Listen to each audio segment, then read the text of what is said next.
అందరికీ ఈ శనివారం మనం చేసుకోబోతున్న వర్చువల్ సహవాస్‌కు స్వాగతం. ఈరోజు బాబా అంటున్నారు, నేనే మార్గం, నేనే గమ్యం. నేను సర్వాధికారంతో చెబుతున్నాను. నేనే ఆ సనాతన పురుషుడిని. మీరు నన్ను హృదయపూర్వకంగా ప్రేమిస్తే, మీరు శాశ్వతంగా బంధముక్తులవుతారు. నేను ప్రేమ సాగరుడను. నేనే ఏకైక ప్రేమికుడను. నేనే ఏకైక ప్రియతముడను. బాబా యొక్క దివ్య మంగళ రూపాన్ని ఇప్పుడు దర్శించుకుంటూ ఈ రోజు కార్యక్రమం మనం మొదలు పెట్టబోతున్నాం. Welcome to everybody for this Saturday virtual సహవాస్. Today Baba is saying, I am the way, I am the goal. I authoritatively say, I am the ancient one. If you love me with all your heart, then you will be made free eternally. I am the ocean of love. I am the only lover. I am the only beloved. So let us take Baba's darshan and start today's program. Avatar Meher Baba ki jai.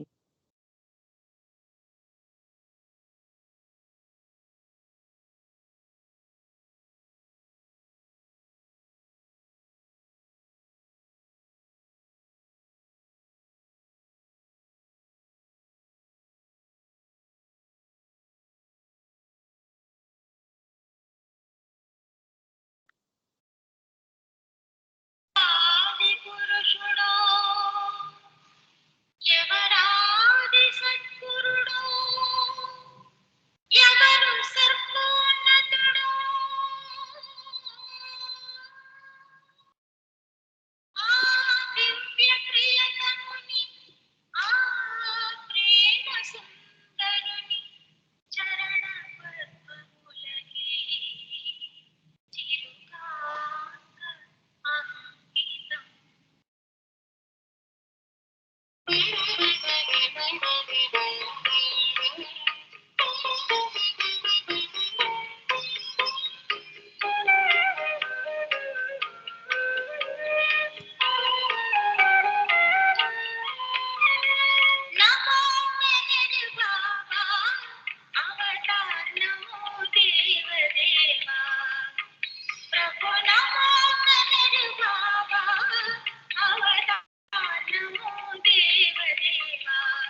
ఇప్పుడు మన తర్వాతి కార్యక్రమంలో మనకు సోదరి మెహర్ రజని గారు కాకినాడ నుండి భగవంతుడు ఎక్కడ ఉంటాడు? భగవంతుడు చేసేటువంటి పని ఎలాంటిది? అలాగే మనం బాబా పని చేయాలంటే ఎలా చేయాలి? అన్న విషయాల గురించి ఒక చక్కటి ప్రసంగాన్ని మనకిప్పుడు వినిపించబోతున్నారు. రజని గారు, జై బాబా అండి నర్మద గారు. జై బాబా. జై బాబా అండి. అందరికీ జై బాబా అండి. అవతార్ మెహర్ బాబాకి జై. ముందుగా ఈ అవకాశాన్ని నాకు ఇచ్చిన మెహర్ ప్రభుకి నా కృతజ్ఞతలు తెలియజేసుకుంటూ, ప్రియతమ బాబా ప్రేమికులందరికీ జై బాబా అండి. ఈరోజు మనం భగవంతుడు ఎక్కడ ఉంటాడు, ఆయన ఎలా తెలుసుకోవాలి, భగవంతుడు ఏం చేస్తాడు, ఇంకా భగవంతుని పొందడానికి మనకు గల అర్హత, మనం ఏ అర్హత సంపాదించుకోవాలి, భగవంతుని ఎలా ప్రేమించాలి, బాబా పని అంటే ఏంటి, ఆ పని ఎలా చేయాలి, ఇలాంటి అద్భుతమైన విషయాలను బాబా మాటల్లో మనం తెలుసుకుందాం. ఎందుకంటే ఇవన్నీ మనకి తెలుసున్న విషయాలైనా తరచూ వింటూనే ఉన్నా. ఉదాహరణకి చూడండి, ఫోన్ ఛార్జింగ్ పెడితేనే కానీ యాక్టివేట్ అవ్వదు. కొంత ఛార్జింగ్ డల్ అయిపోతే ఫోన్ పనిచేయదు, దానికి మళ్ళీ తిరిగి ఛార్జింగ్ పెడతాం. అలాగే మనకి కూడా ఛార్జింగ్ అవసరం. అది ఎలా అంటే బాబా స్మరణ, బాబా సందేశాలు, బాబా నామం చేయడం, బాబా వర్క్, ఇలా తరచూ మనం చేస్తూ ఉంటే ఆ ప్రభు సన్నిధానానికి దగ్గర అయ్యే అవకాశం ఉంటుంది. కాబట్టి బాబా ఇచ్చిన సందేశాలను కానీ, బాబా నామస్మరణ కానీ, బాబాని తరచూ తలుచుకుంటూ ఉంటే ప్రీతముడికి సంతోషం, మనకి గమ్యం అంటే ఆయన దరి చేరడానికి మార్గం సులువు అవుతుంది. అందుకని మనం ఇలాంటి విషయాలు తరచూ తలుచుకుంటూ ఉండాలి, తెలుసుకుంటూ ఉండాలి. అవతార్ మెహర్ బాబాకి జై. ముందుగా మనం భగవంతుడు ఎక్కడున్నాడు ఈ విషయం గురించి తెలుసుకుందాం. బాబా ఒకరోజు మండలి వారిని పిలిచి బాబా ఇలా ప్రశ్నించారు. భగవంతుడు ఎక్కడున్నాడు అని అడిగారు బాబా మండలి వారిని. వెంటనే అందరూ రకరకాలైన సమాధానాలు ఇచ్చారు. ఒకరన్నారు, బాబా ప్రతి చోట ఉన్నాడు బాబా భగవంతుడు అన్నట్ట. ఇంకొకరు అన్నట్ట, ఆత్మలో ఉన్నారు బాబా అన్నట్ట.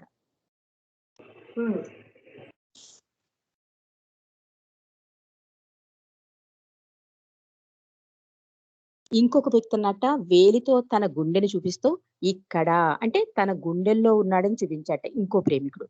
మరొకరన్నట్ట భగవంతుడు అన్న విషయం గురించి కొంచెం చర్చించాక సమాధానం ఇవ్వడానికి ప్రయత్నిస్తాను బాబా అన్నమాట.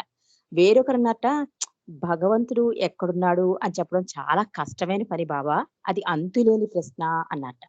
బాబా ఇవన్నీ విన్నాక డాక్టర్ డాంకిన్ అడిగాక, నువ్వేమనుకుంటున్నావు, భగవంతుడు ఎక్కడున్నాడు అనుకుంటున్నావు అన్నట్ట. అప్పుడు అతను చిరునవ్వుతో అక్కడ పరిస్థితిని అంతటిని అంచనా వేసి, మెహర్ బాబాలో అంటే భగవంతుడు మెహర్ బాబాలో ఉన్నాడు అన్నట డాక్టర్ డాంకిన్. అంటే డాంకిన్ చెప్పిన సమాధానం ఎంతో సహజంగా సులువైనదిగా అనిపించింది అందరికి. ఎస్, కరెక్టే కదా, భగవంతుడు మెహర్ బాబాలో కదా ఉన్నారు, ఈ మాట మనం ఎందుకు అనలేకపోయాం అనుకున్నట్టు వాళ్ళు.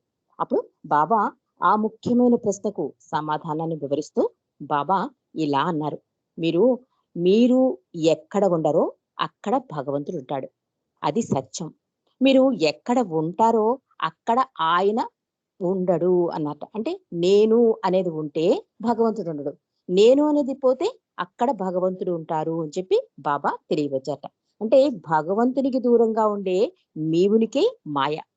ఎక్కడైతే నేను అనే మీ అహం నెలకొంటుందో అక్కడ భగవంతుడు ఉండడు. అంటే నేను అనే అహం ఎప్పుడైతే అక్కడ ఉంటుందో భగవంతుడు ఉండడు అని బాబా ఖచ్చితంగా చెప్పేశారు. ఎక్కడైతే మీ అసత్యపు అహం అదృశ్యమైపోతుందో అక్కడ భగవంతుడు అడుగు పెడతాడు అన్నారు మెహర్ బాబా. బాబా ఇంకా ఇలా వివరించారు, ఒకవేళ భగవంతుని నివాసం మన శరీరంలోని హృదయమే అనుకుందాం. బాబా ఇంకా వివరిస్తున్నారు భగవంతుడు ఎక్కడున్నాడనేది. మన హృదయమే భగవంతుడి నిలయం అనుకున్నాం. అలాంటప్పుడు ఒకటి స్పష్టంగా గుర్తుంచుకోవాలి మీరు, భగవంతుడు ఉండటానికి మానవాళి సమర్పించుకున్నదైనా ఆ హృదయ మందిరంలో దైవం తప్ప అన్యమేదీ లేకుండా పూర్తిగా ఖాళీగా పరిశుభ్రంగా ఉండాలి అని బాబా తెలియజేశారు. ఒకవేళ హృదయంలో భగవంతుడు ఉండాలి అని అనుకున్నప్పుడు అక్కడ అంతా ఖాళీ చేసేయాలట, ఏది ఉండకూడదు, అన్యమైనది ఏది ఉండకూడదు అని బాబా ఖచ్చితంగా తెలియజేస్తున్నారు. అంటే ఇహతలంపు రూపంలోని లేసమాత్రపు అవరోధమున్న ఆయన రాక నిరోధింపబడుతుంది అంటున్నారు బాబా. అంటే సారీ, అంటే ఇహతలంపు వేరే ఆలోచనలు ఏవైనా ఉంటే కనుక అక్కడ భగవంతుడు ఉండడు అని బాబా చెప్తున్నారు. అంటే ఇక్కడ మనకి బా బాబాచే బాబా భాస్కర్ రాజు గారి చేత రాయించిన ఒక పాట గుర్తుకొస్తుంది. పరులున్న దేహములో పదమైన మోపడు అన్న పాట ఎంతో ఆహ్, అంటే ఇది చాలా యాప్ట్ గా అనిపిస్తుంది మనకి. నిజమే కదా! పరులున్న దేహములో పదమైన మోపడు అని బాబా ముందు చెప్పిన విధంగా ఆయన ఆ పాటను అలా రాయించారు. కాబట్టి నిజంగా ఎవరైనా తమ హృదయాల్లో భగవంతుడు నివాసించాలనుకుంటే వారి హృదయాలను కామం, క్రోధం, లోభం లాంటి స్వార్థపూరిత కోరికలేవీ లేకుండా ఖాళీగా పరిశుభ్రంగా ఉంచుకోవాలి. ఇంకా కేవలం భగవంతుడి గురించి నేర్చుకుని తెలుసుకోవటానికే కాదు, అనుభూతి పొందడానికి కూడా ప్రయత్నం చేయాలి అన్నారు మెహర్ బాబా. ఒక్క నిమిషం. ఇక్కడ మనం ఏంటంటే బాబా చెప్పిన ఒక కథను తెలుసుకుందామండి. అంటే భగవంతుడు ఎక్కడ ఉంటాడు అనడానికి బాబా ఒక కథ రూపంలో చెప్పారు. అంటే భగవంతుడు మసీదులోను, చర్చిల్లోను, గుడిలోనూ లేడు. నీలోనే, నీతోనే, నీ ఊపిరి కంటే దగ్గరగా ఉన్నాడు అన్నారు మెహర్ బాబా. అంటే నేను నీకు ఆప్తుడను, నీకు అసలైన దగ్గరివాడిని. కానీ నీవు అప్రధానమైన, విలువలేని నీ కోరికలకు, వాంఛలకు నీ హృదయంలో స్థానం కల్పించి నన్ను అంటే నా నివాసానికి రానీయకుండా చేసుకుంటున్నావు. బాబా అదే చెప్తున్నారు. అంటే అనవసరమైనవన్నిటిని గుండెల్లో పెట్టుకోవడం వల్ల నేనన్న వాడిని రాకుండా నువ్వే చేసుకుంటున్నావు అని ప్రీతముడు చెప్తున్నాడు. అంటే భగవంతుని గురించి బయట ఎక్కడెక్కడో వెతుకుతూ మానవుడు నిరాశకు లోనవుతున్నాడు. అతని అన్వేషణ అంతర్ముఖమైతే భగవంతుడు తప్పక లభిస్తాడు. అసలు విషయం మానవుని లోపలే ఉందన్న సంగతి మనందరకు అర్థమయ్యే రీతిలో బాబా ఒక కథని తెలియజేశారు. అంటే అంతర్ముఖమైతే గాని భగవంతుడు కనబడడు. అసలు భగవంతుడనేవాడు హృదయంలోనున్నాడనే విషయాన్ని నువ్వు మరిచిపోతున్నావు అని బాబా తెలియజేశారు. ఇక్కడ ఒక కథ బాబా ఇలా అంటున్నారు. ఒక ఊరిలో ఒక వజ్రాల వ్యాపారి ఉండేవాడు. అతడు దగ్గరలో ఉన్న పట్టణాలకు వెళ్లి వజ్రాల వ్యాపారం చేస్తూ ఉండేవాడు. వ్యాపారంలో ఆరితేరాడు. మంచి పేరు సంపాదించాడు. అదే ఊరిలో ఒక దొంగ కూడా ఉన్నాడు. ఎంతో చాకచక్యంతో దొంగతనాలు చేస్తూ తన తెలివికి తానే గర్వపడేవాడు. అలా వ్యాపారి వ్యాపారం చేసుకుంటున్నాడు, దొంగ దొంగతనాలు చేసుకుంటున్నాడు. ఆ రోజులో ఎక్కడికైనా వెళ్ళాలంటే కాలినడకే శరణ్యం. ప్రయాణంలో వ్యాపారి, దొంగ కలిశారు. ఇలా వీళ్ళు ఒకడు వ్యాపారం నిమిత్తమై వ్యాపారి వెళ్తుంటే దొంగ కూడా ఆ వ్యాపారితో పాటు కలిశాట. వజ్రాల వ్యాపారి వద్దనున్న వజ్రాలను ఎలాగైనా తస్కరించాలని దొంగ మనసులోని పన్నాగం వేసుకున్నాడు. ఇతను వజ్రాల వ్యాపారం తెలిసాక దొంగ ఏం చేస్తాడంటే అతని దగ్గరున్న వజ్రాలను ఎలాగైనా దొంగిలించాలని ఒక నిర్ణయం తీసుకుంటాడు మనసులో. ప్రయాణంలో ఎన్నో సంగతులు మాట్లాడుకున్నారు. సాయంత్రం కాగానే వారిద్దరూ ఒక చెట్టు నీడకు ఆగి తమ భుజాలకున్న సంచులను చెట్టు కొమ్మలకు తగిలించారు. తెచ్చుకున్నది తిని నిద్రకు ఉపయోగించారు. ఇలా ఇద్దరు కలిసి ప్రయాణం చేస్తూ రాత్రి అయ్యేసరికి ఒక చెట్టు నీడను పడుకున్నట్ట. పడుకున్నప్పుడు తన భుజాల మీద ఉన్న సంచుల్ని కొమ్మకి కట్టేసి పడుకున్నట్ట. తెల్లవారాక మరలా ప్రయాణం కొనసాగిద్దాం అంటూ వ్యాపారి నిద్రపోయాడు. దొంగతో చెప్పాట వ్యాపారి, తెల్లారుగానే మళ్ళీ మన ప్రయాణం కొనసాగిద్దాం, చీకటి పడిపోయింది కనుక ఇప్పుడు మనం విశ్రాంతి తీసుకుందాం అని చెప్పి దొంగకి చెప్పి పడుకున్నట్టు వ్యాపారి. ఆ దొంగ కూడా నిద్రపోయినట్టు నటించాడు. వ్యాపారి మంచి నిద్రలో ఉండడం గమనించి, అంటే ఇతను ముందే ప్లాన్ వేసుకున్నాడు కదా వజ్రాలు తీసేద్దామని. అందుకని వ్యాపారి మంచి నిద్రలో ఉండడం గమనించి మెల్లగా లేచి వ్యాపారి కొమ్మకు తగిలించిన సంచిని గబగబా వెతికాడు దొంగ. వ్యాపారి నిద్రిస్తున్న దిండు కింద కూడా వెతికాడు. అంటే సంచిలో వెతికాడు, దిండు కింద కూడా వెతికాడు, కానీ వజ్రాలు కనిపించలేదు. వ్యాపారి ఆ వజ్రాలను దాచడానికి వీలున్న ప్రదేశాలన్నీ వెతికేశాడు ఆ దొంగ. రాత్రంతా మేలుకుని ఉండి వెతికిన ఫలితం లేకపోయింది ఆ దొంగకి.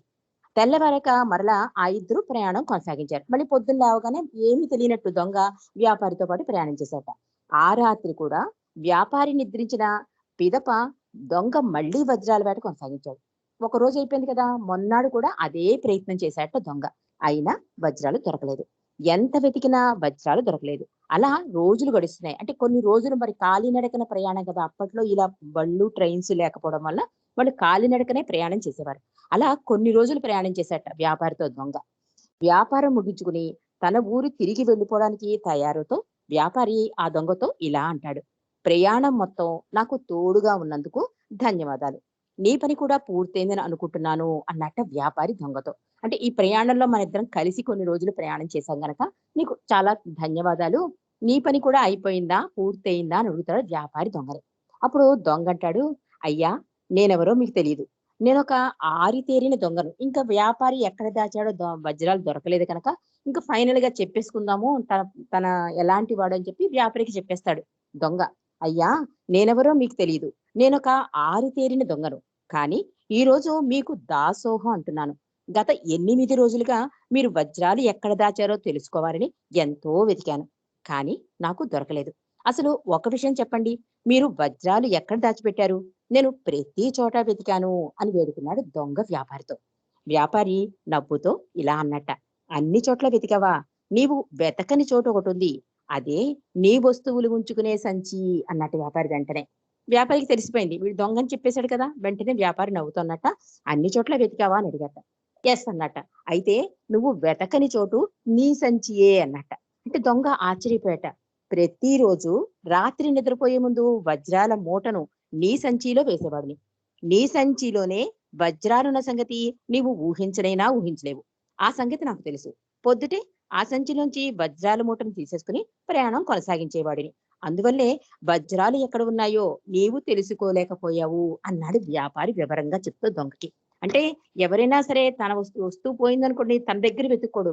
వేరే చోట వెతుకుతాడు. దొంగ అదే చేశాడు. అందువల్ల నీకు దొరకలేదు. నీ సంచిలో ఉంచడం వల్ల వజ్రాలు నాకు సేఫ్ అయ్యాయి. నేను మార్నింగ్ తీసుకెళ్ళిపోయి నేను వ్యాపారం చేసుకునేవాడిని. నీ సంచిని నువ్వు వెతకవు కనుక ధైర్యంతో నేను రాత్రంతా నిద్రపోగలిగాను అని చెప్పి వ్యాపారి చెప్పాట. అదే బాబా ఈ కథను ముగిస్తూ బాబా అన్నారు, అదే విధంగా భగవంతుడు మనలోనే ఉన్నాడు. మన హృదయంలోనే ఉన్న ఆయనను గుర్తించక మనం ఆయన కొరకు బయటకు ఎక్కడో వెతుకుతూ ఉంటాము అని బాబా తెలియజేశారు. బాబా అన్నారు, అనాదిగా ఆ పురాణ పురుషుణ్ణి ఆరాధించేందుకు మానవుని హృదయమే సనాతన దేవాలయముగా ఉంటూ వస్తున్నది అని బాబా తెలియజేశారు. అంటే అనాదిగా ప్రతి యుగంలో కూడా భగవంతుడు ఎక్కడో నుంచో రాడు. మన హృదయంలోనే ఉంటాడు. ఆ సనాతన పురుషుని దేవాలయం మన హృదయమే అని బాబా తెలియజేశారు. మరి భగవంతుడు ఉన్నాడని ఎలా తెలుసుకోవాలి? ఆయన ఏం చేస్తాడు? ఇప్పుడు భగవంతుడు ఎక్కడున్నాడో మనం తెలుసుకున్నాం. హృదయంలో ఉంటాడని బాబా చెప్పారు. ఏవీ లేకుండా ఉంటే పరులున్న దేహంలో పదమైన మోపుడన్నాడు కనుక సరే ప్రయత్నం చేస్తాం మనం. కామ, క్రోధ, లోభ ఏవీ లేకుండా భగవంతుని ఆహ్వానించడానికి మనం ప్రయత్నం చేస్తాం. మరి భగవంతుడు అన్నవాడు ఏం చేస్తాడు? ఏం పని చేస్తాడు? అసలు ఎక్కడుంటాడు? దీని గురించి ఇంకో కథ ఇరిచి చెప్పారు. ఈ కథను కూడా మనం తెలుసుకుందాం. ఒక రాజుగారు తన మంత్రితో ఇలా అడుగుతాడు. నాకు ముఖ్య సందేహం ఒకటుంది. ఒక పండితుడిని అడుగుతావా అని అడుగుతారు మంత్రి రాజుగారు. అంటే ఏంటి మహారాజా చెప్పండి అంటాడు. అంటే భగవంతుడు ఎక్కడ ఉంటాడు? ఎలా తెలుసుకోవాలి? ఆయన చేసే పనేమిటి? ఈ ప్రశ్నకు సమాధానం పండితుల్ని అడగండి అంటాడు రాజు. అంటే మంత్రి అంటాడు, మహారాజా ఇది చాలా చిన్న ప్రశ్న. పండితులే అక్కర్లేదు. ఒక సామాన్య మానవుడు కూడా దీనికి సమాధానం చెప్పగలడు అంటాడు మంత్రి. రాజుగారు ఆశ్చర్యపోతారు. ఏంటి ఇంత జటిలమైన ప్రశ్న సామాన్య మానవుడు చెప్తాడా? సరే అయితే సామాన్య మానవుడి చేతే నాకు సమాధానం చెప్పించు అంటాడు రాజు. మంత్రి ఏం చేస్తాడు? సరే అలాగే రాజా మీకు సామాన్య మానవుడి చేతే ఈ ప్రశ్నకు సమాధానం చెప్పిస్తానని చెప్పి ఒక రైతు దగ్గరికి వెళ్తాడు మంత్రి. వెళ్ళి అంటే యువకుడు అనమాట అతను. అతని దగ్గరికి వెళ్ళి రాజుగారు ఇలాంటి ప్రశ్న వేశారు. దీనికి నువ్వు సమాధానం చెప్పాలని చెప్పి రాజుగారి దగ్గరికి వెళ్ళినప్పుడు ఎలా ప్రవర్తించాలి? మరి అతనికి తెలియదు కదా ఎలాంటి రూల్స్ ఉంటాయో. అందుకని ఇలా ప్రవర్తించాలని చెప్పి అతనికి తర్ఫీదిచ్చి రాజుగారి దగ్గరికి తీసుకొస్తాడు ఆ మంత్రి. రాజుగారి వద్ద ఎలా ప్రవర్తించాలో, ఎలా మాట్లాడాలో తర్ఫీదిచ్చి అతని రాజుగారి దగ్గరికి తీసుకెళ్తాడు మంత్రి. రాజు ఆ యువకుడిని మీ సందేహాలను తీర్చగలడు అంటూ మంత్రి చెప్తాడు. రాజు దగ్గరికి వెళ్ళాక మంత్రి అంటాడు, రాజా ఈ యువకుడు మీ సందేహాలను తీర్చగలడు అంటాడు మంత్రి. రాజు ఆశ్చర్యంగా ఈ సాధారణ యువకుడు నా సందేహాలకు సమాధానం ఇవ్వగలడా చూద్దాం అన్నట్టు రాజు. రాజు అది చాలా జటిలమైన ప్రశ్న కదా! ఇంత సామాన్యమైన వాడు ఎలా సమాధానం చెప్తాడు చూద్దాం అన్నట. రాజు తిరిగి అదే ప్రశ్నను భగవంతుడు ఎక్కడ ఉంటాడు? ఎలా తెలుసుకోవాలి? ఆయన ఏం చేస్తాడు? అని తిరిగి ప్రశ్నించాట ఆ సాధారణ యువకుడిని. అప్పుడు ఆ సాధారణ యువకుడు అన్నట్ట, అయ్యా మీ అధికారం గల అంటే మీరు అధికారం గల రాజుగా అడుగుతున్నారా? లేక నిజంగా ఆసక్తి గల భక్తునిగా అడుగుతున్నారా? అని ప్రశ్నించాట. అంటే రాజుగా అడిగితే సమాధానం ఒకలా చెప్పాడనుకోండి నచ్చకపోతే శిక్ష పడుతుంది కదా! అందుకని ముందరి కాళ్ళకి బంధం వేసేసాడు ఆ సామాన్య యువకుడు. ఎంత తెలివైన వాడో చూడండి. రాజా మీరు ఒక రాజులా అడుగుతున్నారా ఈ ప్రశ్నని? లేక ఆసక్తి గల భక్తునిగా అడుగుతున్నారా అన్నట. అంటే రాజున్నట్ట లేదు లేదు నేను ఆసక్తి గల భక్తుడిగానే అడుగుతున్నాను అని చెప్పాట రాజు. అంటే అయితే నేను సమాధానం చెప్పేవాడిని కనుక ఈ యువకుడు అన్నట్ట, రాజా నేను సమాధానం చెప్పేవాడిని కనుక నేను గురు స్థానంలో సింహాసనంపై ఉండాలి. మీరు శిష్యుడిగా మారాలి అంటాడు. అందుకని రాజా ఒక చిన్న సవరణ జరుగుతుంది ఇక్కడ. నేను సమాధానం చెప్తున్నాను కనుక నేను గురుస్థానంలో ఉండాలి. నేను గురుస్థానంలో ఉండాలంటే మీ సింహాసనాన్ని అధిరోహించాలి. మరి మీరు వింటారు కదా, మీరు శిష్యులవుతారు కదా నాకు. కాబట్టి మీరు సింహాసనాన్ని దిగాలి అంటట ఆ సామాన్య యువకుడు. అందుకు రాజు ఇలా సమాధానమిస్తాడు. నేను యథార్థ సత్యాన్వేషకుడిగా ఈ ప్రశ్న అడుగుతున్నాను. నీవు గురువుగా సింహాసనంపై కూర్చో. నేను కొద్దిసేపు నీ శిష్యునిగా కింద నిలబడతాను అంటాడు రాజు. వెంటనే రాజు ఒప్పేసుకుంటాడు. కరెక్టే, నువ్వు గురుస్థానంలో ఉండి నాకు సమాధానం చెప్తున్నావు కనుక నువ్వు నా సింహాసనాన్ని అధిరోహించు. నేను కిందకి దిగి నా ప్రశ్నకి నీ సమాధానం వింటాను అన్నాడు రాజు. అలాగే అతను అలా దిగడం, రాజు కిందకి దిగడం, అతని సింహాసనం అధిరోహించడం జరిగిపోతుంది. అతను సింహాసనం మీద కూర్చోగానే ఆ సామాన్య ఒకడు ఏమంటాడంటే, రాజా నాకు చాలా దాహంగా ఉంది, ఒక పాత్ర నిండా పాలు తీసుకురండి అంటాడు. అంటే అతనికి రాజుగారికి అర్థం కాదు. నేను అడిగిన ప్రశ్నకి పాలు అడుగుతున్నాడు ఏంటి ఇతను అని ఆశ్చర్యపోతాడు. సరే అడిగాడు కదా, మరి రాజు స్థానంలో ఉన్నాడు కదా, గురువు స్థానంలో అని చెప్పి వెంటనే పాలు తెప్పిస్తాడు రాజు. ఈ యువకుడు ఏం చేస్తాడంటే పాల వెంపే చూస్తూ ఉంటాడు. రాజుగారు ఆశ్చర్యపోతారు. ఏంటి అలా చూస్తున్నావు, త్వరగా నా ప్రశ్నలకు సమాధానం చెప్పు అంటాడు రాజు.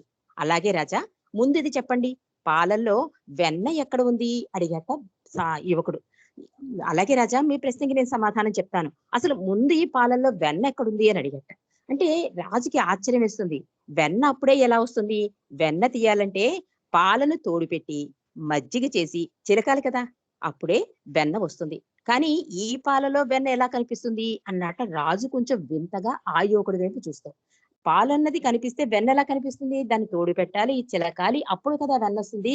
ఇప్పటి నుంచి పాలలో వెన్న అడుగుతామేంటి, అసలు వెన్న ఎలా కనిపిస్తుంది పాలల్లో అన్నట్ట రాజు.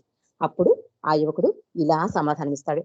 రాజా, పాలల్లో వెన్న ఉన్నప్పటికీ మీరన్నట్లుగా పాలను కాచి తోడు పెట్టి పెరుగు చేసి దాన్ని చిలికి వెన్న తీయాలి. అలాగే స్వచ్ఛమైన మన మనసును సత్సంగత్వం అనే పెరుగు తోడు పెట్టి నిరంతరం ధ్యానంతో చిలికి భగవత్ సాక్షాత్కారం అనే వెన్నను బయటికి తీయాలి అన్నట్టు ఎంత చక్కగా విశదీకరించాడో చూడండి. అంటే స్వచ్ఛమైన మన మనసులో సత్సంగత్వం అంటే ఇలా సహవాసులు, బాబా సహవాసులు అంతే కదా. బాబా సహవాసులో మనం పాల్గొంటున్నామంటే అది ఎంతో పుణ్య భాగ్యంతో ఉంటేనే కానీ మనం బాబా సహవాసులో పాల్గొనలేం. అదే ఇక్కడ అతనే చెప్తున్నాడు. నిరంతరం ఆయన ధ్యానంలో చిలికి భగవత్ సాక్షాత్కారం అనే వెనను బయటికి తీయాలి అన్నట. అలాంటి సత్సంగత్యం అనే పెరుగుతోడు పెట్టి నిరంతరం ధ్యానంతో చిలికి భగవత్ సాక్షాత్కారం అనే వెన్నను బయటికి తీయాలి. అప్పుడే సర్వే సర్వత్రా నిండి ఉన్న భగవంతుడు లభ్యమవుతాడు అన్నట ఆ సాధారణ యువకుడు. అంటే భగవంతుడు ఏం చేస్తాడని మరి మీరు ఇంకో క్వశ్చన్ వేశారు కదా రాజా. భగవంతుడైతే ఇలా వెన్నలాగా మన మనసుని ధ్యానంతో మనం ప్రయత్నం చేస్తే భగవత్ సాక్షాత్కారం జరుగుతుంది. మరి ఆయన ఏం చేస్తాడు అన్న మీ ప్రశ్నకు సమాధానం, మహారాజా, ఆయన మిమ్మల్ని ఒక సామాన్యుడి ముందు నిలబెట్టి నా వంటి సామాన్యుడిని సింహాసనంపై కూర్చోబెట్టాడు. అంతా ఆయనలే కాబట్టి సర్వత్రా నిండి ఉన్న భగవంతుడు తలుచుకుంటే ఏమైనా చేయగలడు అని సమాధానం ఇచ్చాట. ఎంత సింపుల్ గా చెప్పాడో చూడండి. భగవంతుడు ఏం చేస్తాడు అంటే, మహారాజా, సామాన్య మానవుని తీసుకొచ్చి రాజసింహాసనం మీద కూర్చోబెట్టాడు, రాజుని తీసుకొచ్చి సామాన్య మానవుని చేశాడు. కాబట్టి భగవంతుడు తలుచుకుంటే, సర్వత్రా నిండి ఉన్న భగవంతుడు తలుచుకుంటే ఏమైనా చేయగలడు అని సమాధానం ఇచ్చాట ఆ సామాన్య యువకుడు. దానికి రాజు చాలా ఆనందపరితపడతాట. అయిపోయి అతనికి సత్కరించి మంచి బహుమానాలు ఇచ్చి సత్కరిస్తాట. అలాగా ఈ కథ ద్వారా మనకి అవగతమైంది ఏంటంటే, నిరంతర స్మరణ, నిరంతర ఆయన ధ్యానంలో, ఆయన సాన్నిధ్యంలో గడపాలని ఈ కథ మనకి తెలియజేస్తుంది. కాబట్టి మన హృదయంలో ఉన్న భగవంతుని కనుక్కోవాలి. మరి అలాంటి భగవంతుడు పొందడానికి ఎలాంటి అర్హత ఉండాలి? మరి సర్వత్రా నిండి ఉన్నాడు. మనం ధ్యానంతో ఒక సత్సంగత్యంతో మనం భగవత్ సాక్షాత్కారం పొందడానికి ప్రయత్నం చేస్తాం. మరి భగవంతుడు పొందడానికి అర్హత ఉండాలి కదా. అర్హత ఉంటేనే కదా మనకి ఏదైనా కలిగించేది. ఆ అర్హత గురించి కూడా మనం తెలుసుకుందాం. అంటే కష్టమైన సుఖమైన మనకి ఏది మంచిదో, మనకి ఏది అవసరమో, మనం దేనికి అర్హులమో దాన్ని ప్రసాదించేదే దైవేచ్ఛ. ఇక్కడ మనం దైవేచ్ఛ గురించి తెలుసుకోవాలి. అంటే దైవేచ్ఛ లేనిదే దైవాన్ని ప్రేమించలేవు అని బాబా చెప్పారు. అంటే భగవంతుని ఇచ్చకు మనం సరెండర్ అయిపోవాలి. పూర్తిగా సరెండర్ అయిపోతే గానీ మనకు భగవంతుడు దొరకడు. సరెండరింగ్ అంటే ప్రతిదీ ఆయన ఇచ్చ. మన జీవితంలో జరిగే ప్రతి సంఘటన ఇది బాబా ఇచ్చ. ఇప్పుడు ఆనందంగా ఉన్నామంటే అది బాబా ఇచ్చ. దుఃఖంగా ఉన్నామంటే దుఃఖం కూడా బాబా ఇచ్చింది అని స్వీకరించగలగాలి. అంటే దాన్ని దైవేచ్ఛ అంటారు. అంటే ఉదాహరణకు జ్వరంతో బాధపడుతున్న రోగికి చేదు మాత్రమే మింగించడం దైవేచ్ఛ. అంటే ఒక జ్వరం వచ్చిందనుకోండి, వాడికి తీపి మాత్ర ఇవ్వం కదా! ఆ జ్వరానికి తగ్గట్టు చేదు మాత్రమే ఇస్తాం. అది అతి అవసరం అతనికి. అది మింగుడు పడకపోయినా అదే సత్యం. అది ఒకవేళ నాకు వద్దు అనుకుంటే జ్వరం తగ్గదు. కాబట్టి మింగుడు పడకపోయినా ఆ చేదు మాత్ర వేసుకోవడం అనేది సత్యం. అప్పుడు కష్టంగా అనిపించినా అది అంతిమంగా మేలు ఒక గొప్ప అదంటే ఏమవుతుందంటే చేదు మాత్రం వేసుకోవడం వల్ల ప్రెజెంట్ మనకది చాలా చేదుగా ఉంటుంది కనుక నచ్చదు. బాబా అదే చెప్తున్నారు. అప్పుడు కష్టంగా అనిపించినా అది అంతిమంగా మేలు అనుగర్చే దైవేచ్ఛగా గ్రహించాలి అని బాబా తెలియజేశారు. అంటే చేదు మాత్రం వేసుకున్నప్పుడు అప్పుడు జ్వరం తగ్గడం కోసం మనం వేసుకుంటున్నాం కనుక యాక్సెప్ట్ చేసేస్తే జ్వరం తగ్గిపోతుంది. అది ఒక రకమైన సత్యం అని చెప్తున్నారు. చేదు మాత్రం తినడం అనేది సత్యము. అది దైవేచ్ఛ. జ్వరం ఉన్నప్పుడు చేదు మాత్రం తినాలి కంపల్సరీ. అందుకే ఆధ్యాత్మిక మార్గాన్ని అడుగుపెట్టిన వాడు దైవేచ్ఛను అంగీకరిస్తూ తన ఇచ్చను వదులుకుంటాడు. అంటే ఎవరైనా సరే భగవంతుడు కావాలి అని గట్టి నిర్ణయం తీసుకుంటే ప్రతి దాన్ని యాక్సెప్ట్ చేసేస్తాడు. ఇది భగవంతుని ఇచ్చ అని ప్రతిదీ తనకు ఏర్పడిన ప్రతి పరిస్థితిని తన ఇచ్చను వదిలేసుకుంటాడు. అంటే ఇది ఇంకా అతనికి నాది అనే భావన ఉండదు. ప్రతిదీ భగవంతుడికే సరెండర్ చేసేస్తూ ఉంటాడు. బాబా అదే చెప్తున్నారు. ఆధ్యాత్మిక మార్గాన్న అడుగు పెట్టిన వాడు దైవేచ్ఛను అంగీకరిస్తూ తన ఇచ్చను వదులుకుంటాడు. ఈ ఆధ్యాత్మిక సాఫల్య సిద్ధికై మనిషి భగవంతుణ్ణి ప్రేమించాలి. దైవేచ్ఛను అంగీకరించకుండా ఆ దైవాన్ని ప్రేమించడం కుదరదు అన్నారు బాబా. అంటే ప్రతిదీ భగవంతుని యాక్సెప్ట్ చేస్తేనే మనం దైవాన్ని ప్రేమించడం. అంటే దైవాన్ని ప్రేమించాలంటే ఆయన ఇచ్చిన ప్రతిదాన్ని తీసుకోవాలి మనం. ఆ దైవేచ్ఛని సంతోషంగా అంగీకరించాలి. అంటే ప్రతిదీ దైవేచ్ఛగా అంగీకరించినప్పుడు దైవాన్ని ప్రేమించడంలో మనం కృతజ్ఞులం అవుతాం అన్నమాట. అది చెప్తున్నారు ఇక్కడ. అంటే లవ్ ఆఫ్ గాడ్ అంటారు. లవ్వర్ ఆఫ్ గాడ్ అంటారు. లవ్వర్ ఆఫ్ గాడ్ అంటే నిజమైన భగవత్ ప్రేమికుడు ఎలా ఉండాలంటే ఏ రకమైన నిర్బంధన, నిట్టూర్పు లేకుండా భగవంతునిలో అత్యంత విశ్వాసాన్ని కలిగి ఉండి ఎంతటి బాధాకరమైన పరిస్థితి అయినా తట్టుకుని విజయుడైన వాడు అసలైన దైవీ ప్రేమికుడు. అతనిని లవ్వర్ ఆఫ్ గాడ్ అంటారు. ఎటువంటి పరిస్థితులు ఎదురైనా బాధమైన, సుఖమైన, దుఃఖమైన ఏది కలిగినా కూడా అంతా నా ప్రభు ఇచ్చా అని స్వీకరించిన వాడు దైవీ ప్రేమికుడు అవుతాడు. అతని లవ్వర్ ఆఫ్ గాడ్ అంటారు అని బాబా తెలియజేశారు. అంటే సుఖంలో పొంగిపోకుండా ఇంకా వివరణిస్తున్నారు బాబా. సుఖంలో పొంగిపోకుండా, దుఃఖంలో కుంగిపోకుండా సమతుల్య స్థితిలో ఉండగలగాలి. ఇతరుల పొగడ్తలకు, విమర్శలకు స్పందించకుండా తన నిత్య సహచరుడైన ఆ భగవంతుని ప్రేమలో మునిగి ఉండడం ద్వారా తన ఆనందాన్ని ఆస్వాదిస్తాడు. కాబట్టే అతని ఆనందం చెక్కు చెదరకుండా కొనసాగుతూ భగవంతుని యందు దరి చేరుతుంది. అప్పుడు దైవేచ్ఛని అంగీకరించగలుగుతాడు. మంచి చెడు పరిస్థితులన్నిటినీ నిశ్చలంగా ఉండగలుగుతాడు. ఎలాంటి పరిస్థితి ఎదురైనా అంతా దైవేచ్ఛ అయినప్పుడు నిశ్చలంగా ఉంటాడు. అంటే ఏ రకమైన అతనికి బాధ, సంతోషం రెండూ కలగవు. రెండు సమతుల్యం అయిపోతాయి. అప్పుడే భగవంతుని పొందగల అర్హత సంపాదిస్తాడు అని బాబా తెలియజేశారు. అంటే సుఖం, దుఃఖం ఎటువంటి పరిస్థితులు ఎదురైనా కూడా సమతుల్య స్థితిని కనుక నువ్వు ప్రదర్శిస్తే నువ్వు దైవాన్ని పొందగల అర్హత సంపాదించుకుంటావు అని బాబా తెలియజేస్తున్నారు. భగవంతుని ఇచ్చే ప్రకారమే అంతా జరుగుతుంది అనే ఈ అవగాహనతో దైవేచ్ఛకు బద్దులై జీవించే వాళ్ళు భగవంతుని పొందడానికి అర్హత గలవారవుతారు అన్నారు బాబా. ఇప్పుడు మనం భగవంతుని ఎలా ప్రేమించాలి? ఇప్పుడు అర్హత తెలుసుకున్నాం కదా. సర్వత్రా భగవంతుడు నిండి ఉంటాడు. అతడు మన హృదయంలో ఉంటాడు. అలా హృదయంలో ఉన్న భగవంతుని పొందడానికి అర్హత ఏంటంటే దైవేచ్ఛ. ప్రతిదీ ఆయన ఇచ్చగా స్వీకరిస్తే భగవంతుని పొందడానికి అర్హత సంపాదించుకుంటాం. మరి ఇంత అర్హత సంపాదించుకున్న మనం భగవంతుని ఎలా ప్రేమించాలి?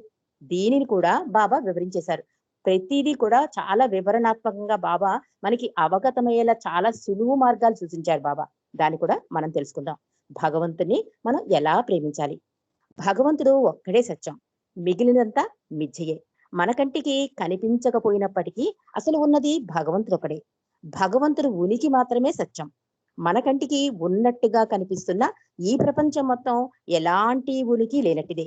నిజానికి ఉనికి లేనప్పటికీ ఉన్నట్టుగా కనిపిస్తున్నది కనుక దానిని మిథ్య అన్నారు బాబా. అంటే మనకి ప్రపంచం కనిపిస్తూ ఉంది కనుక బాబా అదే చెప్తున్నారు, భగవంతుడు ఒక్కడే సత్యం, ఈ ప్రపంచం మిథ్య, అది ఉన్నట్టు అనిపిస్తుంది కానీ అది లేనే లేదు అని బాబా తెలియజేస్తున్నారు. ఎలాంటి ఉనికి లేనట్టిదే, నిజానికి ఉనికి లేనటువంటి ఉన్నట్టుగా కనిపిస్తుంది కనుక దాన్ని మిథ్య అన్నారు బాబా.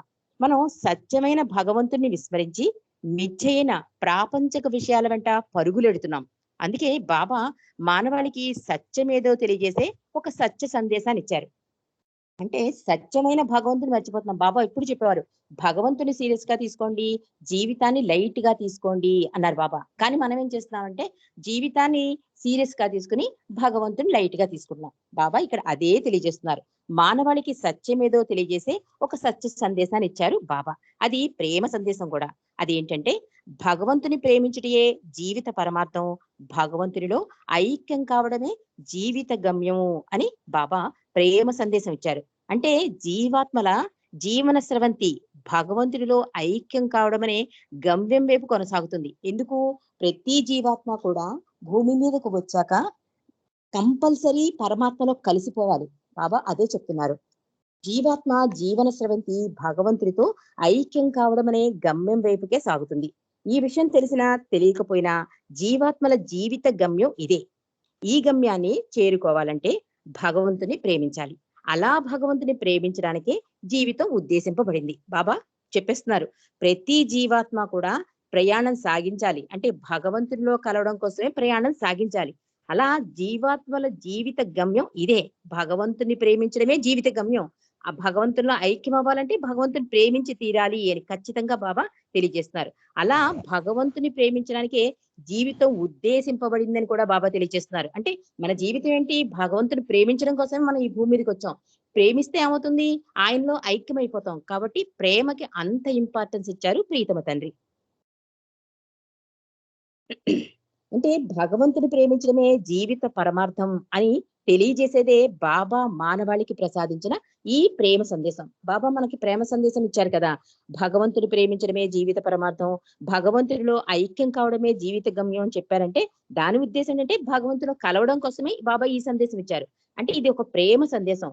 అనగా భగవంతునితో ఏకం అవ్వడమే జీవితం యొక్క గమ్యం. అంటే భగవంతుని ప్రేమించడానికే మన జీవితాన్ని వెచ్చించడం ద్వారా ఆ గమ్యాన్ని చేరుకోవచ్చు అన్నారు బాబా.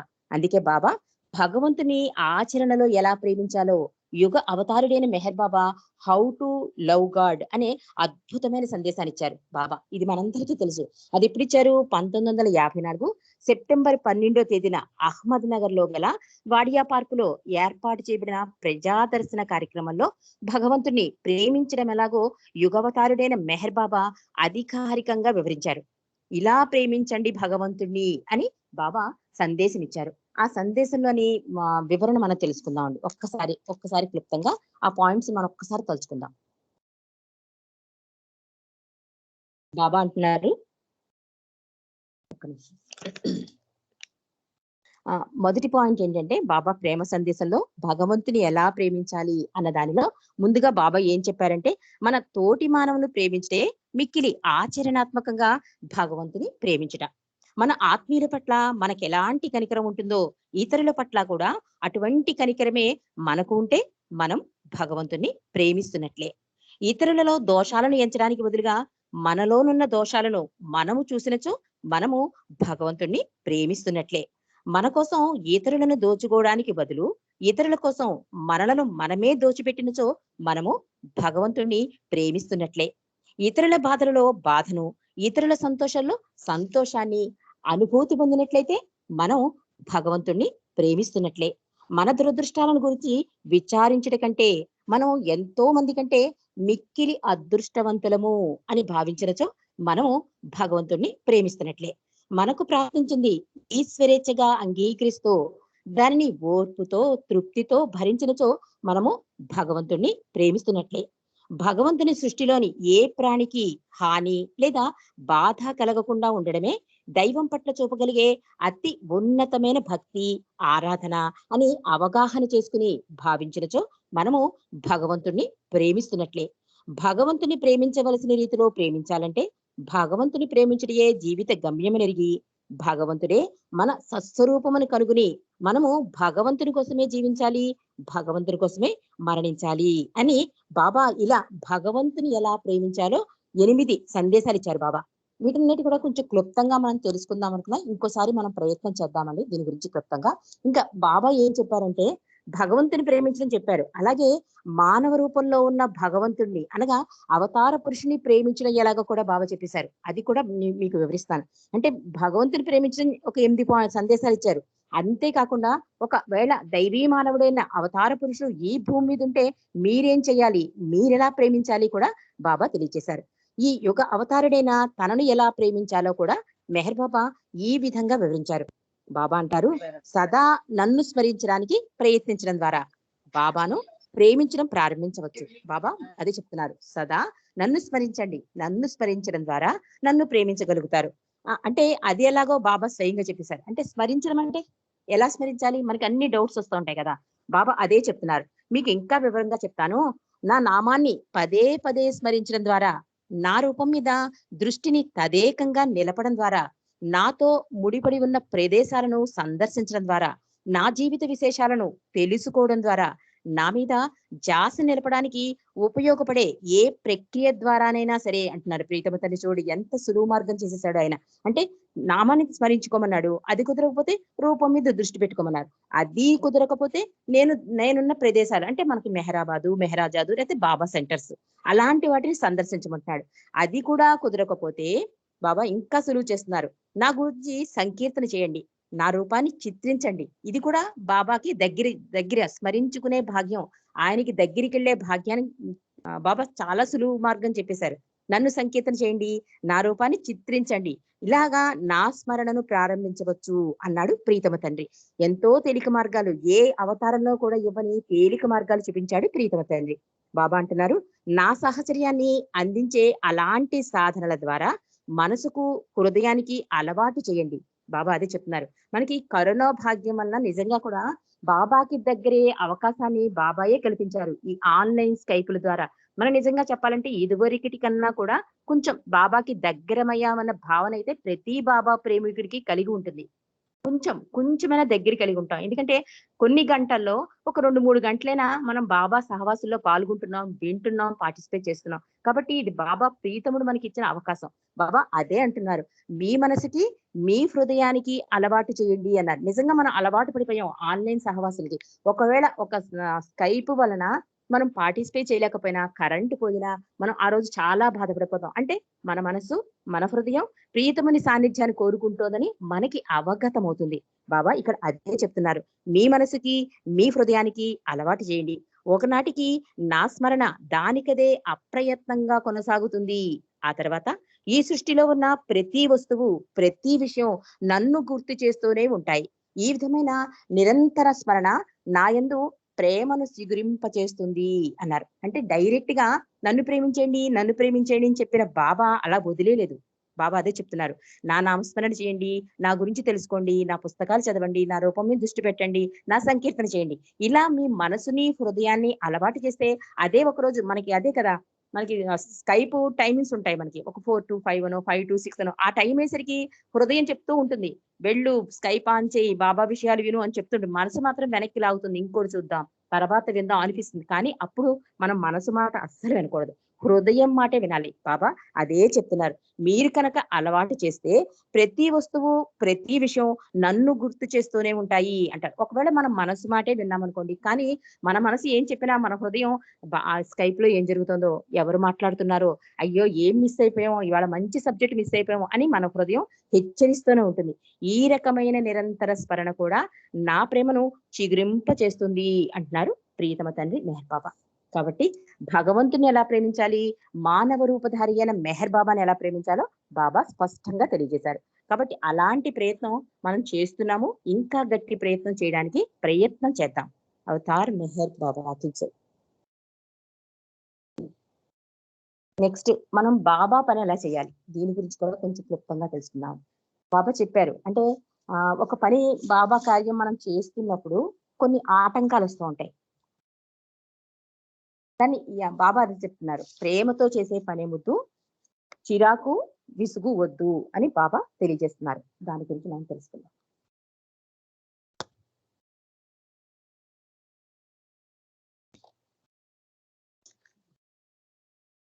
అంటే ప్రియతముడైన మెహరు ప్రభు కోసం చేసే పనిలో పాల్గొనే వారందరి మధ్య సఖ్యత ఉండాలి అన్నారు బాబా. అంటే బాబా ఏమని చెప్పారంటే పెక్కు చేతులు ఒక్క హృదయంతో చేయాలి అన్నారు. అంటే పెక్కు చేతులు అంటే బోల్డ్ మంది బాబా కార్యకర్తలు ఒక సహవాస్ గాని ఒక బాబా కార్యక్రమం గాని చేస్తే చాలా డిస్టర్బెన్స్ వస్తాయి. అంటే అన్ని చోట్ల కూడా మైండ్ పనిచేస్తుంది కదా. నాదే వినాలి, నాదే చెయ్యాలి అని మానవుడు మాయలో ఉండి మాట్లాడుతూ ఉంటాడు. దానికి బాబా అదే చెప్తున్నారు. మీరు పెక్కు చేతులతో పని చేస్తున్నా ఒక్క హృదయంతో పని చేయండి అని బాబా తెలియజేస్తున్నారు. అందరూ తమ స్వార్థాన్ని, అహంకారాన్ని విడనాడి సహనంతో వినమ్రులై పనిచేయాలని బాబా తెలియజేశారు. ఈ విషయం గురించి సోదరి మణిజా ఏమన్నారో మనం తెలుసుకుందాం. ఒకసారి మెహరాబాద్ వాసి చాలా ఏళ్లుగా బాబా పనిచేస్తున్న తనను ఎవరూ గుర్తించడం లేదని ఎప్పుడు చెబుతూ ఉండో గమనించింది సోదరి మణిజ. అంటే అతను ఎప్పుడో ఎన్నో ఏళ్ల నుండి మెహరాబాద్ లో ఉంటున్నాడు. బాబా పని చేస్తున్నాడు. కానీ అతన్ని ఎవరూ పొగటం లేదు. అంటే అతన్ని గుర్తించటం లేదు. అయ్యో ఇతను ఇంత బాగా చేస్తున్నాడే, ఇతను ఇంత బాగా అని ఎవ్వరూ గుర్తించట్లేదని సోదరి మణిజ దగ్గర బాధపడ్డాట. అప్పుడు మణిజ అంటారు, ప్రియతమ బాబా తనను సేవించుకోవడానికి నీకిచ్చిన ఈ అవకాశాన్ని గురించి నీవు మర్చిపోతున్నావు. ఈ అవకాశాన్ని నీకు ప్రసాదించిన ఆ ప్రభువుకు ధన్యవాదాలు అర్పించుకుంటూ కృతజ్ఞుడుగా ఉండాలి. ప్రియతముడు నీకు కల్పించిన గౌరవం గమనించదగ్గది. నీ అసత్యపు అహంకారంతో ఫిర్యాదులు చేసిన ఆ పనిలో మెప్పును ఆశించిన మన ప్రీతమ ప్రభువు నీకు ప్రత్యేకంగా ఇచ్చిన ఈ అవకాశాన్ని కించపరిచినట్లే అవుతుంది అన్నారు బాబా. అంటే మణిజ చెప్తున్నారు, ఒకవేళ నువ్వు గుర్తింపు పేరు కావాలనుకుంటే బాబా నుంచి దూరం అయిపోతావు. బాబా అలాంటివి అడగలేదు. మనం బాబా కోసం బాబా మన చేత ఎంచుకున్నారు అంటే అది మన భాగ్యంగా భావించాలి. బాబా కన్నా మెప్పు ఇంకేం కావాలి? బాబాయే మనని మెచ్చుకున్నప్పుడు, అంటే అర్హత బాబా మనకి కల్పించినప్పుడు, బాబాయే ఎస్ నువ్వు ఈ వర్క్ చెయ్యి అని ఇచ్చినప్పుడు మనకి ఇంకెవరి దగ్గర నుంచి మనం మెప్పు ఆశించక్కర్లేదు. ఇది బాబా నాకిచ్చిన పని అని భావించి మనం చెయ్యాలి అని చెప్తున్నారు సోదరి మణిజ. అంటే అలా అయితే నీవు ఇక్కడుండే అర్హతను కోల్పోతావు. ఒకవేళ నువ్వు బయట వాడి నుంచి మెప్పు ఆశించావనుకో, బాబా ఏమనుకుంటాడు, వీడు వేరే వాడి మెప్పు అడుగుతున్నాడు కనుక వీడు నాకు అవసరం లేదు అని బాబా నిన్ను దూరం చేసేస్తారు అని ఆ అర్హతను కోల్పోతావు. బాబాకు నీ సేవలు అవసరం అనుకుంటున్నావా? సోదరి మణిజ అడుగుతున్నారు. బాబాకి అంటే ఆయనకి నీ సేవల వలన ఆయన వర్కైనా జరిగిపోతుంది అనుకుంటున్నావా? హృదయాలను మేలుకొల్పడమే ఆయన విశ్వకార్యం. అట్టి విశ్వకార్యంలో ఆయనకు నీ అవసరం ఉందంటావా? బాబా చేసే పెద్ద విశ్వకార్యంలో నువ్వు ఏదో పని చేస్తుంటే అదేదో విశ్వకార్యంలో భాగం అనుకుని నువ్వు మెప్పడుగుతున్నావు. కానీ బాబాకి అది అవసరం లేదు. నీ సేవలు అస్సలు అవసరం లేదు. హృదయాలు మేలుకొల్పడమే బాబా యొక్క విశ్వకార్యం. అట్టి విశ్వకార్యంలో ఆయనకు నీ అవసరం ఉందా? లేనే లేదు. ఆయనకు నీ అవసరం లేదు. నీకే ఆయన సహాయం అవసరం. అందుకే నీవిక్కడ ఉన్నావు. ఎవరైనా బాబా పని చేసేటప్పుడు నిరంతరం వలసిన విషయం ఏమిటంటే సోదరి మణిజ చెప్తున్నారు. అందరికీ ఇది అందరికీ వర్తిస్తుందండి. సోదరి మణిజ అదే చెప్తున్నారు. ఒక ఉదాహరణ చెప్పారు ఆవిడ. ఒక తలుపు ఉందనుకోండి. తలుపుకు దాపునిచ్చి ఆధారంగా నిలిచే ద్వారబంధం వలె నీవెప్పుడూ ఉండాలి. అది తలుపుకు ఆధారమే అయినప్పటికీ ఉండి లేనట్టుగా పైకి కనిపించకుండా గోడలో చాటుగా ఇమిడి ఉంటుంది. ద్వారబంధం అంతే కదా, మనకి పైకి కనిపిస్తుంది కానీ తలుపుకి ఆధారం అవుతుంది ద్వారబంధం. మనం ఏమనుకుంటాం, తలుపు నిలబడింది అనుకుంటాం కానీ అక్కడ ద్వారబంధం ఆసరా ఉంది తలుపుకి. మణిజ అదే చెప్తున్నారు, మీరు అలా ఉండాలి. అది తలుపును బయటకు కనిపెట్టేటట్టు చేస్తుంది కానీ దానిని అది ఎప్పుడు వ్యక్తపరుచుకోదు. ద్వారబంధం ఎప్పుడు దానిని వ్యక్తపరుచుకోదు. అదే విధంగా నీవు చేసే పనిలో ఎప్పుడు బాబా ప్రేమనే బయటకు కనపరచాలి కానీ నీ అసత్యపు అహంకారాన్ని కాదు. నీవు చేసే పనిలో బాబాయే కనబడాలి. నీవు ఆయన కొరకు ఎంత పని చేశావు లేదా ఏం చేశావు అనేవి ప్రధానం కావు. నీవు ఎలా చేశావనేది అసలైన విషయం. నీ ఆలోచనలలో, మాటలలో, చేతలలో బాబా యొక్క సత్య ప్రేమ సందేశాలనే నీవు వెల్లడి చేయాలి. అలా చేయాలంటే నిన్ను నీవు తృణీకరించుకుంటూ అణుకువతో కూడిన జీవనాన్ని గడపాలి. ఆ విధంగా పనిచేస్తూ ఆ విధంగా జీవిస్తూ ప్రియతముని సంతోషపెట్టాలి. అదే అసలైన సేవ అనిపించుకుంటుంది. ప్రియతముని సంతోషాన్ని అలక్ష్యం చేస్తూ నీ ఇష్టం వచ్చినట్లు చేసుకుపోతున్న సేవ ఏ రకమైన సేవ అనిపించుకుంటుంది అని తిరిగి ప్రశ్నించాక. అంటే నేను, నాది, నాకు అని ఎప్పుడైతే నువ్వు వస్తావో అక్కడి నుంచి ప్రీతముడు తొలగిపోతాడు. బాబా ముందు కూడా అదే చెప్పారు. నేను అన్నది లేకపోతేనే నీ హృదయంలో నేనుంటాను అని బాబా చెప్పారు. ఇక్కడ మణిజా కూడా నువ్వు చేసే బాబా పనిలో నేను అన్నది వెళితే గాని ప్రియతముడు సంతోషించడు అని సోదరి మణిజ చెప్తున్నారు. అంటే బాబా వద్ద పనిచేస్తామని చాలా మంది యువకులు ఇక్కడ వస్తారు. వారు బాబా గురించి కాకుండా తమ గురించి ఎక్కువ మాట్లాడతారు. వారి మాటల్లో తమ తమ గొప్పలు చెప్పుకుంటూ వారి అసత్యపు అహంకారాన్ని వ్యక్తపరుస్తారు. వారి మాటలే కాకుండా వారు చేసే క్రియలు, పనులు కూడా అలాగే ఉంటాయి. వారు తమ ప్రియతముని సంతోషాన్ని పూర్తిగా విస్మరించి ఒకరితో ఒకరు కలహించుకుంటూ బాబా పనిలో ఉండవలసిన సఖ్యత, ప్రేమలకు ఆటంకాలు కలిగేస్తారు. మణిజ ఇంకా చెప్తున్నారు తనకి. కొంతమంది వస్తారు బాబా పని చేద్దామని, కానీ బాబాకి ఇంపార్టెన్స్ ఎవరు? వాళ్ళకే వాళ్ళు ఇంపార్టెన్స్ ఇచ్చేసుకుంటారు. వాళ్ళు చేసే పనులకి, వాళ్ళు చేసే చర్యలకి అన్నిటికీ వాళ్ళనే హై హై చేసుకుంటారు. అంటే నా వల్లే ఇది జరిగింది, నా వల్లే ఇది జరుగుతోంది బాబా వరకు అని వాళ్ళు అలా ప్రవర్తిస్తారు. అంటే నీవు ఇవ్వబడిన డ్యూటీల గురించి పోట్లాడుతూ ప్రతి ఒక్కరూ తామే ఇన్ఛార్జ్ అనుకున్నప్పుడు నిజానికి సర్వాన్ని చేసేవాడు బాబాయే అనే విషయాన్ని మరిచిపోకూడదు అని బా మణిజ చెప్తున్నారు. అంటే ఏ పని చేసినా ప్రియతముడు ఇచ్చ ఫస్ట్ చెప్పుకున్నాం కదా, మనం దైవేచ్ఛ లేనిదే దైవాన్ని ప్రేమించలేము. అలాగే బాబా పని చేస్తున్నప్పుడు బాబాయే చేయిస్తున్నారు అనే భావన ఉంటేనే ఆ పని సక్రమంగా జరుగుతుంది, ప్రియతముడు సంతోషపడతాడు అని సోదరి మణిజ బాబా పని ఎలా చేయాలో తెలియజేశారు. కాబట్టి ఆ బాబా ఏమన్నారు? మీరు నా పనిని ఎన్నో చేతులతో ఒకే హృదయంతో చేయాలి అని 1962 సంవత్సరంలో జరిగిన ప్రాక్పశ్చిమ సమ్మేళన ఆఖరి రోజున ఆంధ్ర నుండి వచ్చిన తన ప్రేమికులకు, కార్యకర్తలకు బాబా చెప్పారు. 1962 ఆ సమావేశంలో బాబా చెప్పేశారు. ఆంధ్ర సమావేశంలో అంటే పని చేసేవారందరున్న ఒకే హృదయంతో, ద్వేషభావం లేకుండా, సఖ్యతతో, సామరస్యంగా అందరూ ఒక్కటే అనే విధంగా పనిచేయాలి. అది కేవలం ఆలోచనలకే పరిమితం కాకుండా ఆచరణలో ఉండాలి. అందరి జీవితాలు ఆయన ప్రేమ సందేశానికి సజీవమైన ఉదాహరణగా ఉండాలి. దానితో ప్రభావితులై జనులు బాబా పరిధిలోకి వచ్చేటట్టుగా మనం జీవించాలి. ప్రచారాలు, బాహ్య ఆడంబరాలు తన పనికి అవసరం లేదని బాబా సూచించారు. బాబా ఇదివరకు కూడా అది చెప్పారు. నువ్వు ఒక బాబా ప్రేమికుడు చెయ్యాలంటే నువ్వు మారు. నిన్ను చూడగానే ఎస్ ఇతనిలో ఏదో స్పెషల్ క్వాలిటీ ఉంది అని అతను నీ దగ్గరికి రావాలి. అప్పుడు నా గురించి చెప్పు. అంతేగాని నా గురించి ఊరికినే ఉపన్యాసాలు, ప్రచారాలు చెయ్యొద్దని బాబా చెప్పారు. బాబా ఇక్కడ అదే చెప్తున్నారు. నువ్వే సజీవ సందేశంగా మారు. అప్పుడు బయట వాళ్ళు నన్ను ప్రేమించడానికి నా దగ్గరికి రావడానికి వస్తారు. నువ్వు చెప్పడం వల్ల, నువ్వు సజీవ సందేశం వలన అని బాబా తెలియజేస్తారు.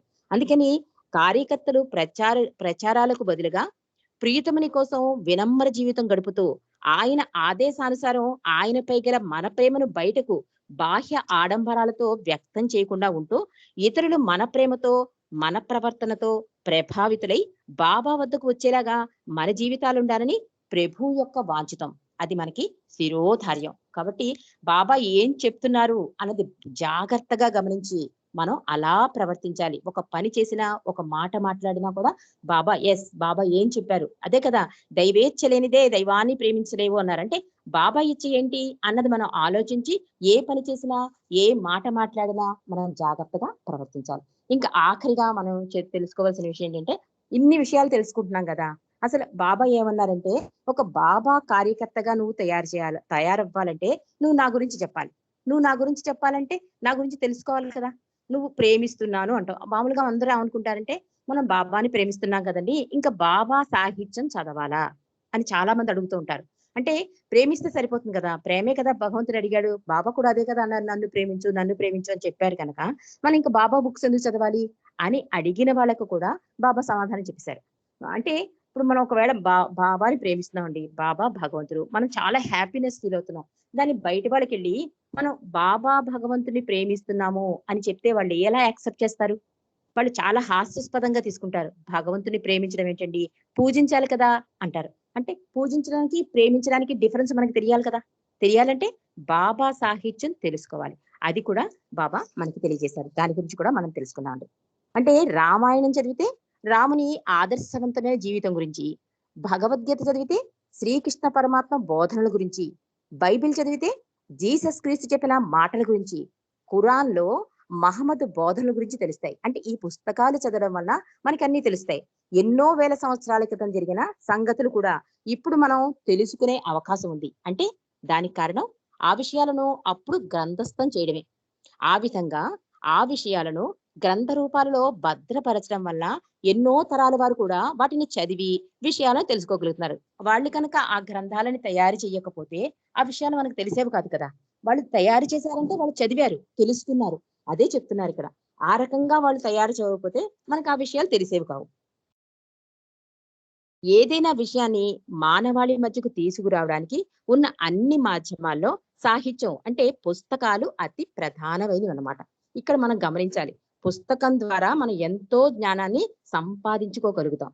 మెహర్ బాబాను మన ప్రియతమునిగా అంగీకరించిన ప్రేమికులంతా బాబా భౌతిక దేహంతో ఇప్పుడు మన మధ్య లేకపోయినా బాబా మన కొరకు ఇచ్చిన సాహిత్యాన్ని చదివే సమయంలో ఆయన సాన్నిధ్యాన్ని, అనుభూతిని చెందగలుగుతాం. నిజంగా బాబా బుక్స్ కనుక మనం చదివితే మనకి అందులోంచి బాబా సమాధానాలు ఇచ్చేస్తూ ఉంటారు. బాబా కూడా అదే చెప్పారు.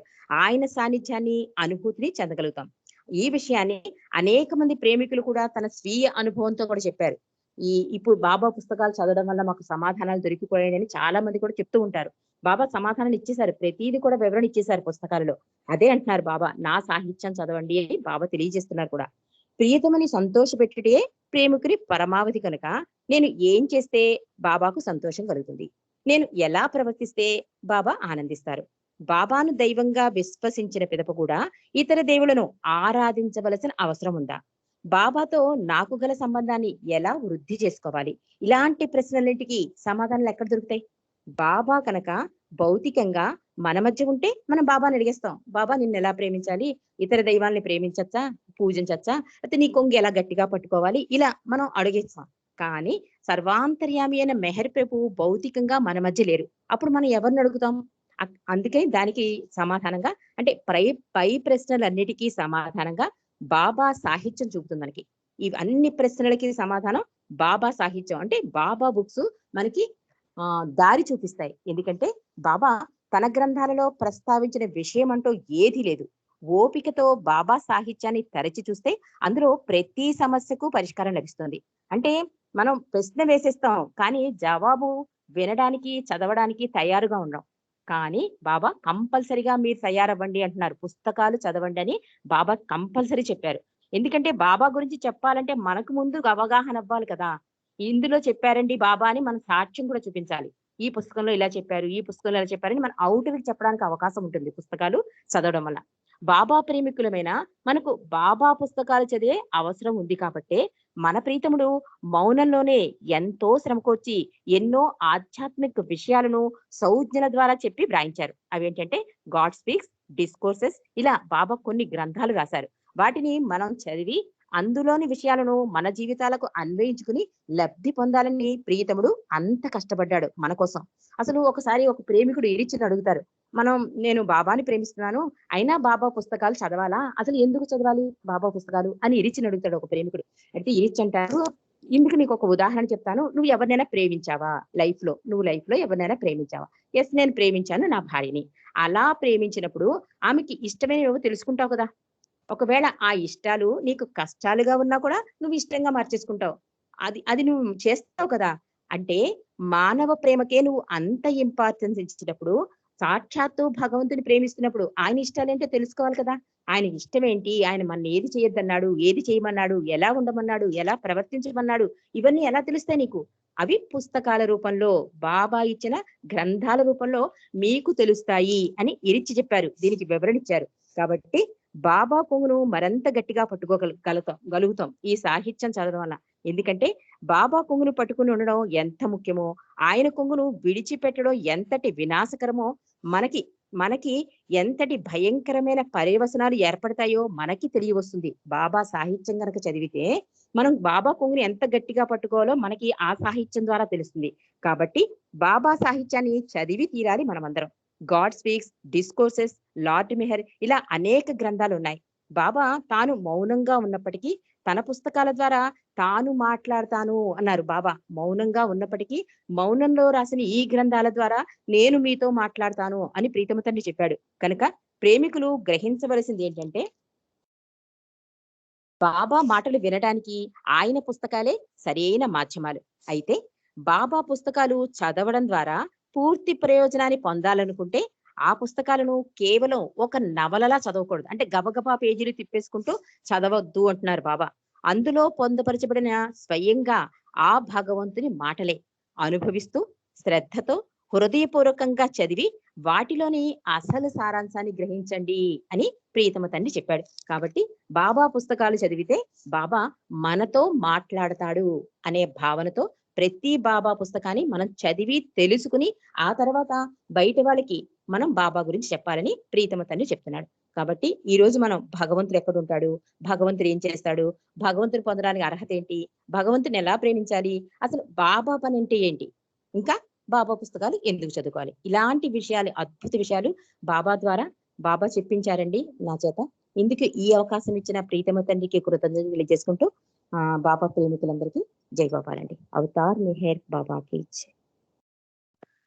జై బాబా. జై బాబా రజని గారు. జై బాబా. చాలా చక్కటి విషయాలు చాలా విపులంగా ఎంతో అర్థమయ్యేలా సరళంగా మాకు వివరించి చెప్పారు. ధన్యవాదాలు. బాబాకు కూడా ధన్యవాదాలు. జై బాబా. ఇప్పుడు మన తర్వాతి కార్యక్రమంలో